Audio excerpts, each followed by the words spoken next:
अस्सलाम वालेकुम, मैं हूं साजिद हसन। आप मेरा यूट्यूब चैनल देख रहे हैं। तकरीबन पूरे पाकिस्तान का ये मुतालबा है कि इमाद वसीम और मोहम्मद आमिर टीम के अंदर शामिल हों।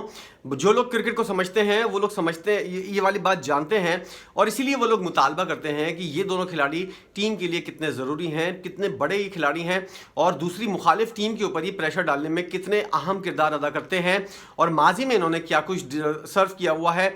मोहम्मद आमिर की अगर अलग से बात की जाए, इमाद वसीम का मामला ज़रा दूसरा है, उसके ऊपर मैच फिक्सिंग के ऐसे इल्ज़ाम नहीं लगे। मोहम्मद आमिर के ऊपर इल्ज़ाम लगे हैं, और इस वक्त टीम के अंदर शाहीन शाह आफरीदी मोहम्मद आमिर को टीम के अंदर अगर मांगें, या फिर शाहीन शाह आफरीदी ख़ुद चाहें कि मोहम्मद आमिर जैसा बॉलर जो है वो T20 वर्ल्ड कप के अंदर पाकिस्तानी टीम का हिस्सा हो, तो पाकिस्तान की जीतने के चांसेस जो हैं वो अगर ज़्यादा हो जाएं, तो शाहीन शाह आफरीदी को क्या करना चाहिए। सबसे पहले तो ये जान लेते हैं कि मोहम्मद हफीज़ टेंटेड प्लेयर के बारे में, यानी कि फिक्सिंग के अंदर जो मुलविस खिलाड़ी हैं उनके बारे में क्या एक अपनी राय रखते हैं, और दूसरी जानिब मिसबाह-उल हक जो टीम के अंदर मौजूद हैं, और इसके अलावा ज़का अशरफ साहब जो हैं वो इस बारे में कितने सख्त हैं कि मोहम्मद आमिर जैसा खिलाड़ी या शर्जील खान जैसा खिलाड़ी और दीगर खिलाड़ी जो हैं, क्या ये लोग जो हैं वो टीम के अंदर वापस आ सकते हैं या नहीं। क्योंकि मोहम्मद आमिर ने सज़ा भुगती, उसके बाद वापस आया टीम के अंदर। उस वक्त ये बोर्ड नहीं था, उस वक्त इस तरह की चीज़ें नहीं थीं। एकदम से पाकिस्तान के अंदर मोहम्मद आमिर ने जब चैंपियंस ट्रॉफी जितवाई, उसके बाद 2019 का वर्ल्ड कप भी खेला, उसके बाद जब टीम से बाहर हुआ तो उसको जब भी वापस लेने की बातें होती थी तो उसके अंदर ये वाली बात होती थी कि ये खिलाड़ी जो है फिक्सिंग के अंदर मुलविस है। तो अगर वो फिक्सिंग के अंदर मुलविस था तो आपने उसको T20 ये वाला वर्ल्ड कप क्यों खिलाया, एशिया कप क्यों खिलाया, और 2017 की चैंपियंस ट्रॉफी क्यों खिलवाई। अगर खेल ही ली है और उसके बाद उसके ऊपर से ये दाग निकल गया है, तो फिर अब इस वक्त इस पोजीशन के ऊपर क्यों ऐसी चीज़ें हो रही हैं। अगर शाहीन शाह आफरीदी की बात की जाए तो शाहीन शाह आफरीदी मोहम्मद आमिर के बारे में फ़ाइट करने से पहले ज़रा अपने बारे में सोचेंगे कि अगर मोहम्मद आमिर जैसा बॉलर टीम के अंदर आ गया तो क्या उनकी अपनी जगह ख़तरे में पड़ सकती है या नहीं। क्योंकि मोहम्मद आमिर भी लेफ्ट आर्म फास्ट बॉलर हैं और मोहम्मद आमिर भी, तो इस तरह उनको अपना जो है अपनी टीम के अंदर जगह जो है वो कुछ ख़तरे में नज़र आती है। इस वजह से ऐसा लगता है कि शाहीन शाह आफरीदी इस तरह का बड़ा फैसला जो है और एक तरह से रिस्की फैसला जो है वो लेते हुए ज़रा हिचकिचाएंगे, और वो चाहेंगे कि जो पाकिस्तान के अंदर बॉलिंग डिपार्टमेंट के अंदर लोग हैं, जो खिलाड़ी हैं, उन्हीं से काम चलाया जाए। अगर फिर भी शाहीन शाह आफरीदी ये समझते हैं कि देखा जाएगा यार, अल्लाह के हाथ में सब चीज़ें हैं, किसकी जगह बनती है किसकी नहीं बनती, ये सारी चीज़ें कौन खेलेगा कौन नहीं खेलेगा ये अल्लाह का फ़ैसला होता है, और किसको इज्जत मिलनी चाहिए किसको नहीं मिलनी चाहिए ये भी अल्लाह के हाथ में है। तो अगर वो ये वाला फैसला कर ले कि हाँ भाई देखा जाएगा यार, मुझे अपनी टीम बेहतरीन वाली बनानी है और मुझे अपनी टीम के अंदर मोहम्मद आमिर को रखना है, तो वो जाएंगे मोहम्मद हफीज़ के पास। मोहम्मद हफीज़ जिस तरह का बयान दे चुके हैं, हालांकि वो चैंपियंस ट्रॉफी के अंदर और 2019 के वर्ल्ड कप के अंदर मोहम्मद आमिर के साथ खेले थे, और जब मोहम्मद आमिर विकेट लेता था तो आकर उसको ताली भी मारते थे, लेकिन एकदम से उनकी गैरत जो है वो एकदम से जागी और उन्होंने कहा कि नहीं, ये वाला पॉइंट ऑफ व्यू जो है ये बिल्कुल गलत है और ऐसे खिलाड़ियों को सख्त सज़ा मिलनी चाहिए। अभी हालिया जो उनके इंटरव्यू सामने आए हैं डायरेक्टर बनने के बाद, उसके अंदर उन्होंने बहुत सख्त लहजा इख्तियार करते हुए मोहम्मद आमिर और उन्होंने ओवरऑल बात की है कि जो खिलाड़ी मुल्क का नाम बदनाम करते हैं उनके ऊपर उनकी क्या राय है। अब शाहीन शाह आफरीदी बोलेगा अगर जाकर टीम डायरेक्टर के पास और हेड कोच के पास, तो वो ये कहेंगे कि भाई आप जो हैं आप किसी और खिलाड़ी से गुजारा करें। मोहम्मद आमिर जो है वो इस तरह की वही लेक्चर वाला जो उन्होंने इंटरव्यू के अंदर बोला है, पूरी बातें जो उन्होंने की हैं वही वाला लेक्चर शाहीन शाह आफरीदी को सुनाया जाएगा। फिर शाहीन शाह आफरीदी वापस आ जाएंगे, क्योंकि जब टीम डायरेक्टर और हेड कोच जो है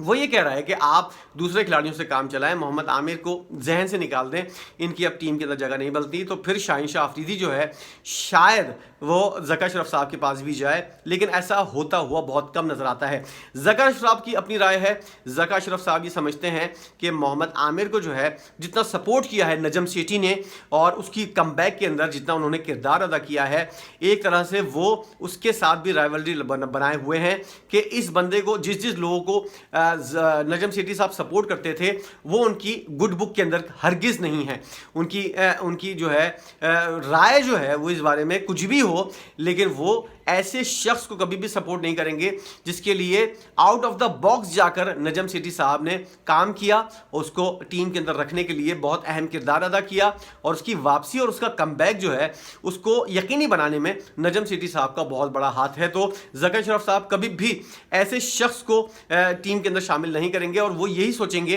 कि वाला खिलाड़ी जो इतने सारी टीम के अंदर मौजूद हैं, इन खिलाड़ियों से ही काम चलाया जाए और अगर कोई ज़रूरत है तो नए खिलाड़ियों को भी चांस दिया जा सकता है। माजी के अंदर पलट कर देखना नहीं चाहिए, उनके पास ये वाला बेहतरीन जवाब होगा और वो खुद से कभी भी नहीं बोलेंगे कि उनकी ये वाली सोच है, लेकिन बज़ाहिर ऐसा ही लगता है कि ज़का अशरफ साहब जो है वो मोहम्मद आमिर को जो है वो कभी भी सपोर्ट नहीं करेंगे। अब वहाब रियाज की बात करें, वहाब रियाज भी इस तरह का ही माइंड रखते हैं, क्योंकि जब मोहम्मद हफीज़ और ज़का अशरफ साहब की राय इस तरह की होगी तो फिर वहाब रियाज जो है वो उनको सेलेक्ट करते हुए तकरीबन 4 बार तो ज़रूर सोचेंगे। अब अगर बात करें इन चारों जो टीम के अंदर बड़ी बड़ी पोजीशन के ऊपर लोग हैं, ज़का अशरफ साहब, मोहम्मद हफीज़ साहब, वहाब रियाज साहब, शाहीन शाह अफरीदी साहब, इन लोगों की पूरी राय ये भी हो कि अगर मोहम्मद हफीज़ आमिर को जो है वो टीम के अंदर शामिल करना है तो उसके लिए शर्त ये होती है, जो सरफराज जिसके ऊपर अमल करता हुआ नजर आ रहा है। सरफराज अहमद ने क्या किया, जब पाकिस्तान टीम से आप ड्रॉप होते हैं तो आपको डोमेस्टिक खेलना पड़ता है। सरफराज अहमद ने लगातार डोमेस्टिक खेली, उसके अंदर बेहतरीन परफॉर्मेंस की, पाकिस्तान कप जीता हाल ही के अंदर, और उसने अपनी डोमेस्टिक परफॉर्मेंस की वजह से टीम के अंदर कम बैक किया। मोहम्मद आमिर ऐसा बिल्कुल भी नहीं कर रहे हैं। मोहम्मद आमिर डोमेस्टिक क्रिकेट बिल्कुल नहीं खेल रहे हैं, लीग्स क्रिकेट और बैनुल अक़वामी जो लीग्स हैं उनके अंदर हिस्सा ले रहे हैं। पाकिस्तानी टीम के अंदर कमबैक करने के लिए जो सबसे मेन शर्त होती है वो ये है कि आप डोमेस्टिक के अंदर परफॉर्म करें, ना भी करें डोमेस्टिक खेलें तो कम से कम तो शो तो हो कि आप टीम के अंदर शामिल होना चाहते हैं, इसलिए ये मेहनत कर रहे हैं। बेशक आपकी परफॉर्मेंस कैसी भी हो। दूसरी बात यह है कि मोहम्मद आमिर रिटायरमेंट का ऐलान कर चुके हैं कि मोहम्मद आमिर जो है वो जिस वक्त उन्होंने रिटायरमेंट लिया था उस वक्त उन्होंने कहा था वकार यूनुस और मिसबाउल हक जब भी टीम का हिस्सा रहेंगे या फिर बोर्ड का हिस्सा रहेंगे मेरा कमबैक नहीं होगा, ना ही मैं वापस आना चाहूँगा। अब पाकिस्तानियों की कैसी भी राय हो, इस वक्त ज़का अशरफ साहब के राइट हैंड जो है वो इस वक्त मिसबाउल हक साहब हैं और मोहम्मद आमिर जो है रिटायरमेंट इसीलिए वापस नहीं ले रहे कि उनको जो ये वाली बात पता है कि इस वक्त उनका सबसे बड़ा दुश्मन जो है वो इस वक्त टीम का जो चेयरमैन पीसीबी है उनका राइट हैंड बना हुआ है और उनका सबसे बड़ा तनकीद करने वाला मोहम्मद हफीज़ इस वक्त टीम का डायरेक्टर है, हेड कोच है। तो वो ना चाहते हुए भी रिटायरमेंट जो है वो वापस नहीं लेंगे, क्योंकि ये वाली चीज़ जो है वो उनको कभी भी रिटायरमेंट लेने पर मजबूर नहीं करेगी कि उनके 2 बड़े दुश्मन जो हैं वो पाकिस्तान क्रिकेट बोर्ड के अंदर बैठे हुए हैं। तो ऐसे मौके पर रिटायरमेंट वापस लेने का मौका जो है वो ये दुरुस्त नहीं है, ये टाइमिंग सही नहीं है। तो मोहम्मद आमिर की एज भी ज़्यादा होती जा रही है, उनको टीम के अंदर अगर कमबैक करना भी है 2027 का वर्ल्ड कप जो है वो तो काफ़ी दूर की बात है। अभी जो चीज़ें जिस वक्त जो सामने नज़र आ रही हैं उसके अंदर मुस्तकबिल के अंदर मुझे नहीं लगता कि ऐसा कि मोहम्मद आमिर जो है उस जैसा खिलाड़ी जो है वो टीम के अंदर कमबैक करे। और इमाद वसीम का मामला ज़रा दूसरा है, हो सकता है इमाद वसीम जो है वर्ल्ड कप खेल जाए और उसके लिए जिस तरह की रुकावटें हैं वो इतनी ज़्यादा संगीन नहीं हैं जितनी मोहम्मद आमिर के लिए हैं। बहुत से नाम भी आज शामिल हो सकते हैं, अहमद शहजाद का नाम लिया जा रहा है कि वो भी एक बड़ा उम्मीदवार है टीम के अंदर शामिल होने के लिए। शोएब मलिक अपना रिटायरमेंट जो है वो यादगार बनाना चाहते हैं, इसलिए वो भी चाहते हैं कि वो आखिरी वर्ल्ड कप खेलें। अब बहुत से ऐसे खिलाड़ी हैं जो कमबैक करना चाहते हैं और जिनका कमबैक होगा भी, ये पीएसएल डिसाइड करेगा उसके अंदर कि क्या खिलाड़ियों की परफॉर्मेंस है और कौन सी टीम, कौन से खिलाड़ी जो हैं जो पीएसएल के अंदर बेहतरीन परफॉर्मेंस का मुजाहरा करते हैं। बेशक आमिर इस पीएसएल के अंदर लीडिंग विकेट टेकर क्यों ना हो जाए, लेकिन मोहम्मद आमिर का मुस्तकबिल जो है वो पाकिस्तान क्रिकेट के अंदर वो मादूम होता हुआ नज़र आ रहा है। इसलिए जो लोग हैं मुझ समेत जो शायकीन हैं जो ये समझते हैं कि मोहम्मद आमिर जैसा बॉलर जो है टीम के अंदर होना चाहिए, उनको एक बहुत बड़ी मायूसी होगी कि मुस्तकबिल के अंदर मोहम्मद आमिर के टीम के अंदर वापस आने के चांसेस जो हैं वो ना होने के बराबर हैं। और ऐसा खिलाड़ी जिसको टीम के अंदर होना चाहिए, बहुत से मुखालफिन उसके जब बोर्ड के अंदर बैठे होंगे तो ऐसे खिलाड़ी का कमबैक मुश्किल होगा। आप इस बारे में क्या राय रखते हैं, क्या सोच है आपकी, ज़रूर बताइएगा। आपके कमेंट का इंतज़ार रहेगा। वीडियो आपने देखी है, ये वीडियो देखने के लिए आपका बेइंतहा शुक्रिया।